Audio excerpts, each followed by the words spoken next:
સ્થાનિક સ્વરાજ્યની ચૂંટણી જંગનું આજે પરિણામ સવારે 9 વાગ્યાથી શરૂ થશે મતગણતરી। ઝડપી અને સચોટ પરિણામ જુઓ એબીપી અસ્મિતા પર।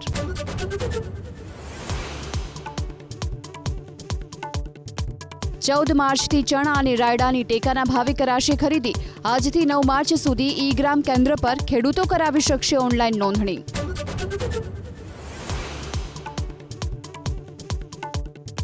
જ્ઞાનેશ કુમાર હશે દેશના નવા મુખ્ય ચૂંટણી કમિશનર। વિવેક જોશીની ચૂંટણી કમિશનર તરીકે નિયુક્તિ।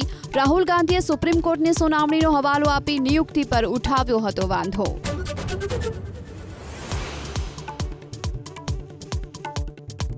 કતારના આમિલ શેખ અલ થાની આજે રાષ્ટ્રપતિ દ્રૌપદી મુર્મુ અને પીએમ મોદી સાથે કરશે મુલાકાત। દિલ્હી એરપોર્ટ પર પ્રોટોકોલ તોડી પીએમ મોદીએ કર્યું હતું સ્વાગત।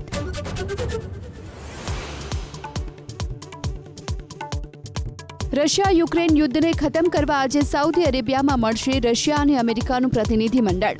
વિદેશી મીડિયા અનુસાર બંને દેશના વિદેશ મંત્રી સહિત અનેક મોટા અધિકારીઓ રહેશે સામેલ।